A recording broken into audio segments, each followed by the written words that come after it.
Your rod and your staff comfort me. Isn't it a bit odd that a rod that could be used as a weapon or to punish you by whacking you would be a source of comfort? But in the Bible, comfort usually means gaining strength. So you gain strength from these things rather than the way we would talk about comfort. But there's no doubt that the rod can be used for punishment. And in our reading today from Hebrews, there's a number of perspectives on punishment. The first is, however bad it feels, when we compare it to the sufferings of Christ, we really shouldn't complain at all. But then the second is how you actually react to that punishment. You can be stoic. You can just sit there until it finishes. Or you can just battle your way through it, not accepting it, but just waiting for it to be over. Some could approach it with self-pity, so they're almost paralysed by the punishment, feeling so sorry for themselves. And others view punishment as resentment, and they don't want to engage at all, and eventually it'll be over. But then there's the view that punishment may actually lead to a good outcome for you. It may teach you something. And in the reading, the context of punishment is in the context of a parent punishing a child. They don't want to harm the child, they just want a lesson learnt that will benefit the child later on. A parent's punishment is for the time that they have the child, which is relatively transient compared to God, which has his creation for eternity. And his type of punishment is more guidance that will benefit the creation that he loves. In 2 Corinthians chapter 12, Paul gives an example of the Christian's response to punishment. He has a thorn in his flesh, and it's there to remind him to avoid the sin of pride. And he pleads with God initially to remove that source of discomfort. But eventually, he actually says, I delight in the hardship because it's there through Christ to do good. And this is the attitude of the sort of guidance that we accept in punishment. But you know, the rod and staff are not only instruments that could be used to punish, they have a dual purpose. And there's a lot of things in life that have a dual purpose.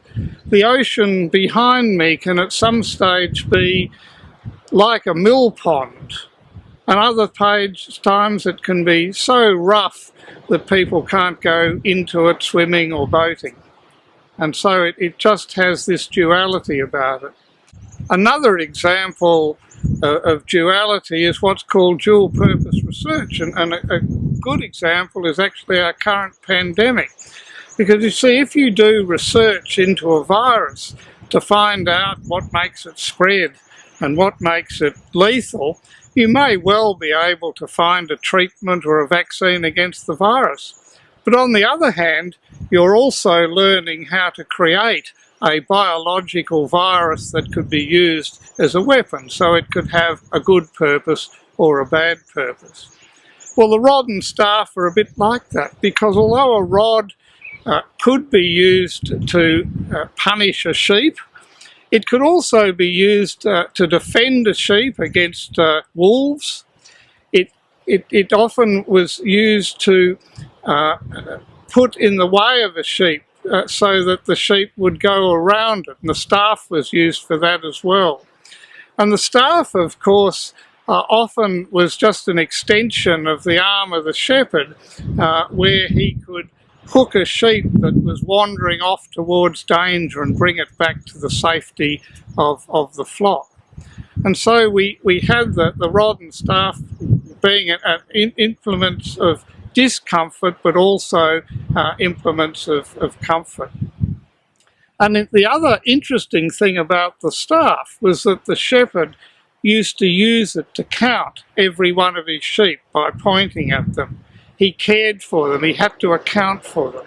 Of course, this is what God does for us.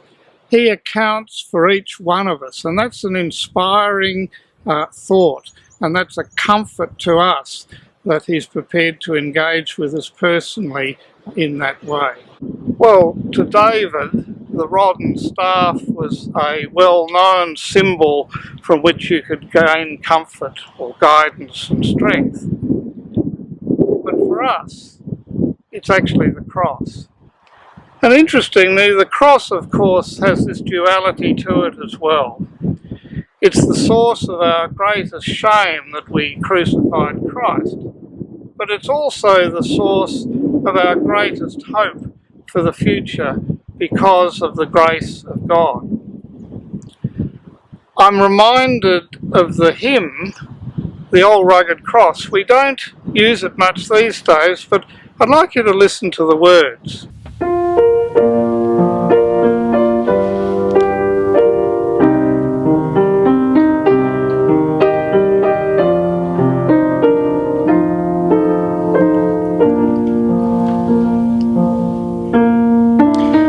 On a hill far away stood an old rugged cross, the emblem of suffering and shame. And I love that old cross, where the dearest and best for a world of lost sinners was slain. So I'll cherish the old rugged cross till my trophies at last I lay down. I will cling to the old rugged cross and exchange it someday for a crown. To the old rugged cross I will ever be true. Its shame and reproach gladly bear. Then he'll call me someday to my home far away, where his glory forever I'll share. So I'll cherish the old rugged cross till my trophies at last I lay down. I will cling to the old rugged cross and exchange it someday for a crown.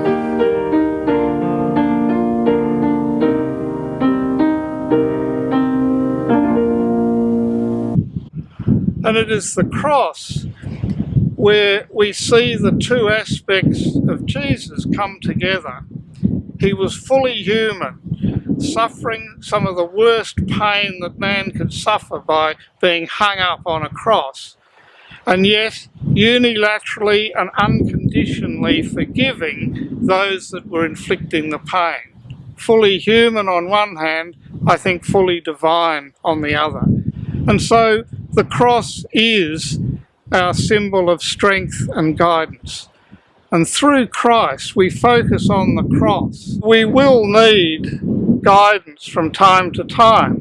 It could be harsh or gentle, but it comes from a loving God. And we need that guidance through Jesus Christ. And we may well continue to ask for the guidance by focusing on the cross.